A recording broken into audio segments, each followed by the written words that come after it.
নমস্কার বন্ধুরা, আশা করি আপনারা সবাই খুব ভালো আছেন আর আপনাদের ভালোবাসায় আমাদের দিনগুলো বেশ ভালোই কাটছে। এখন বাজছে প্রায় 9:30 আর 9:30 থেকেই আপনাদেরকে সাথে নিয়ে আমি আরও একটা ব্লগ শুরু করছি।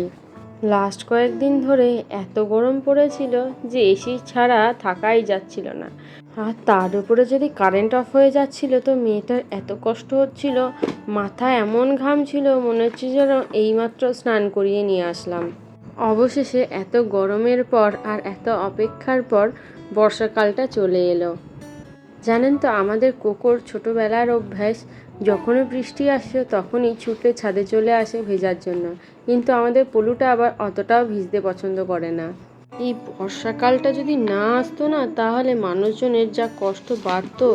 এই তো কিছুদিন ধরে নিউজে দেখছিলাম বিভিন্ন জায়গায় স্কুলের বাচ্চারা গরমে স্কুল গিয়ে ভীষণভাবে অসুস্থ হয়ে পড়ছিল, তার জন্য হঠাৎ করে আবার 2 দিনের ছুটিও ঘোষণা করেছিল। তারপর আজকে আবার বর্ষাকালটা ঢুকলো, বাবা বাচ্চাগুলোও যেন হাঁপ ছেড়ে বাঁচলো।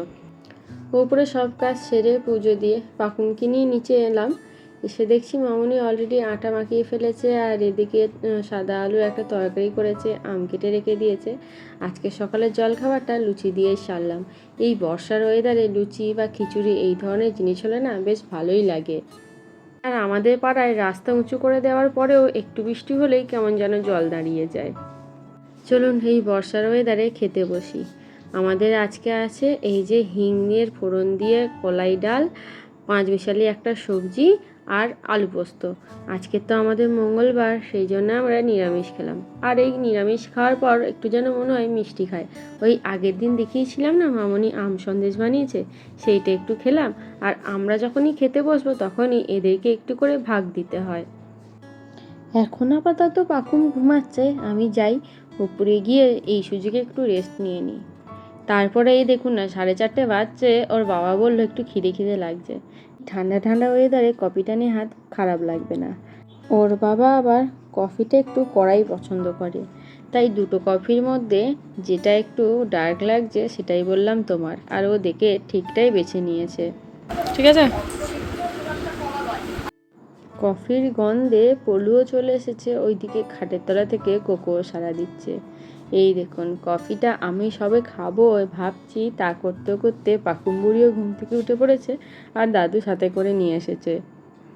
থাক, আমি আগে পাকুমকে নেব, ওর বাবা খেয়ে নেবে, তারপরে বাবার কোলে দিয়ে আমি খাবো। নয়তো ও যা দুরন্ত হয়েছে এই গরম কফিটাতেই হাত দিয়ে দেবে। আমার আবার জানেন তো, খুব একটা ঠান্ডা হয়ে গেলে খেতে অসুবিধা হয় না, বরং যদি খুব গরম থাকে কোনো কিছু, সেইটাই আমি খেতে পারি না। এই দেখুন না, আমাদেরকে যেটাই করতে দেখছে সেটাই এত তাড়াতাড়ি শিখে নিচ্ছে।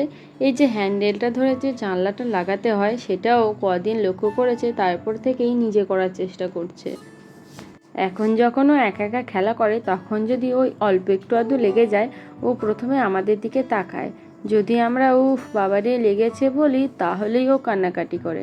আর যদি দেখে আমরা খুব একটা কিছু পাত্তা দিচ্ছি না, তখন আবার নিজের মতো নিজে খেলা করতে থাকে। সারা বিকেলটা দুষ্টুমি করলো, আর তারপরে এতক্ষণ ওই 7টার সময় সে ঘুমালো। ওকে ঘুম পাড়িয়ে এলাম রান্নাঘরে। সন্ধেবেলা একটু চা করি, আমরা তো কফি খেয়েছি, আর খাবো না, মামুনি এবার লিকার চাটাই খাবে। জানেন তো, কাল রাতে না আমাদের কারোরই ভালো করে ঘুম হয়নি। আসলে কি হয়েছে জানেন তো, বারবার করে কারেন্টটা যাচ্ছিল আর আসছিল। ওই ধরুন আধ ঘন্টা কারেন্ট চলে যাচ্ছিল, তারপরে 5 মিনিট আসছে, আবার আধ ঘন্টা চলে যাচ্ছে। এই করে করে না আমাদের সারা রাত তো ভালো করে ঘুমও হয়নি। আর একদিক থেকে জানেন তো, সেই দিন যে টেবিল ফ্যানটা এনেছিল, মানে ওই ব্যাটারির ফ্যানটা, সেইটা পাকুমকে দেওয়াতে পাকুম একটু ঘুমিয়েছে, নয়তো ওরও ভীষণ কষ্ট হতো।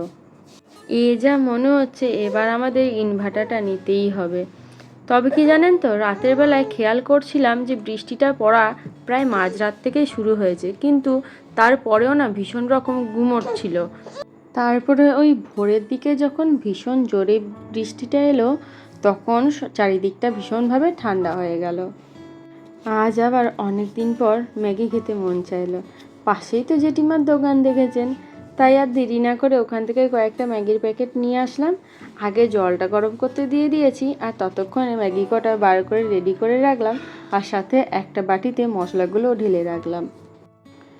আসলে সে যতক্ষণে ঘুমাচ্ছে ততক্ষণে কাজ কটা একটু সেরে নিই। আমার ম্যাগিটা মোটামুটি সিদ্ধ হয়ে গেছে, হালকা করে একটু ঠান্ডা জলে ধুয়ে নিয়েছি জানেন তো, নয়তো ম্যাগিটা না খুব তাড়াতাড়ি একটার সাথে একটা লেগে যায়। আর তারপরে শুকনো মশলাটা ম্যাগির মধ্যে ভালো করে মাখিয়ে নিয়ে আর তেলের মধ্যে দিয়ে নিলাম। আমার তো ভাজা ম্যাগিটা খেতে ভীষণ ভালো লাগে। এর আগেও যখন ম্যাগি করতাম তখন না ওই ভাজার সময়তে মশলাটা দিতাম, তার জন্য মশলাটা সব জায়গায় ভালো মতো স্প্রেড হতো না। এখন কি করি, ওই সিদ্ধ হয়ে যাওয়ার পর আগে মশলাটা মাখিয়ে নিই ম্যাগিতে, তারপরে কড়াইয়ে দিই। ম্যাগিটা নামিয়ে আমি ঠান্ডা করতে দিয়ে এসেছি। ওই তো আগেই বললাম আমি খুব একটা গরম জিনিস খেতে পারি না। আর তারপরে কুকারে ওর বাবার জন্য একটু ডাল সিদ্ধ আর আলু সিদ্ধ বসিয়ে দিয়েছি। আর পাকুমের ঠাকুমার আবার আলু সিদ্ধটা খুব একটা পছন্দের জিনিস নয়, তাই ওর ঠাকুমার জন্য অল্প করে একটু আলু ভাজা করে দেব। সন্ধ্যের পরে একটার পরে একটা কাজ সারতে সারতে কখন যে 9:30 বেজে যায় সেটা বুঝতেই পারি না। আর পাকুম যেদিন সন্ধেবেলায় ঘুমায় না, সেদিন মোটামুটি 9:30 থেকে 10টার মধ্যে ও ঘুমিয়ে পড়ে। আজ কিন্তু মোটামুটি যা খেয়েছি সবই বৃষ্টির ওয়েদারের উপযোগী, যেমন সকালের লুচি, বিকালের কফি, আর এই দেখুন সন্ধেবেলার হালকা গরম ম্যাগি। তবে হ্যাঁ, দুপুরবেলাতে যদি ভাতের পরিবর্তে গরম গরম খিচুড়ি, চাটনি এইসব হতো তাহলে কিন্তু একদম 16 কলা পূর্ণ হয়ে যেত। জানেন তো গত বছর কি হয়েছিল? সকালবেলায় উঠে দেখছে প্রচুর বৃষ্টি পড়ছিল, তাই জন্য মামুনি ঠিক করেছিল দুপুরে গরম গরম খিচুড়ি, বেগুন ভাজা, আলু ভাজা আর ওই চাটনি পাঁপড় যা যা হয় আর কি। মোটামুটি খিচুড়িটা হয়েই গেছিলো, তারপরে ওই টুকটাক আর কিছু রান্না বাকি ছিল। সেই সময় গিয়ে দেখছে ও মা, মেঘটা কেটে গিয়ে রোদ উঠে গেছে। ভাবা যায় বলুন তো, প্রকৃতিও আমাদের সাথে কেমন স্ক্যাম করে দেয়।